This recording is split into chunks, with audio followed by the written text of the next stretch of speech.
Quranda bir ayə var, o kəslər ki, deyir, gələcəklər, deyir, axirətdə üzləri qara olacaq, ailələrinə zərər verdikləri üçün utanacaqlar, rəzil olacaqlar. Burada mənim diqqətimi çəkdi, ailələrinə zərər verir. Demək ki, ya sən ailələrə zərər verə bilərsən, onu o tələdə saxlaya bilərsən, ya da Allaha sarı yolu tapıb, ailəni də qaranlıqdan işığa çıxarasan. Bütün o nağıllarda var, qaranlıq quyudan işığa çıxmaq məsələsi. Onun gerçək tərəfi budur ki, biz hərəmiz hər bir ailədə müəyyən bir quyuya düşürük, müəyyən bir tədqiqatın içinə düşürük. Məsələn, hansısa bir ailəyə var-dövlət əsasdır fikri hakim olubdur, karmik olaraq. Onlar bunu dərk edirlər, doğrudanmı əsasdır var-dövlət?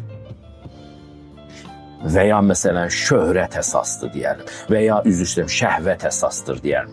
Düşünürlər və onlar onu tədqiq edirlər, orada hamısı bir-birinə kömək eləyə-eləyə.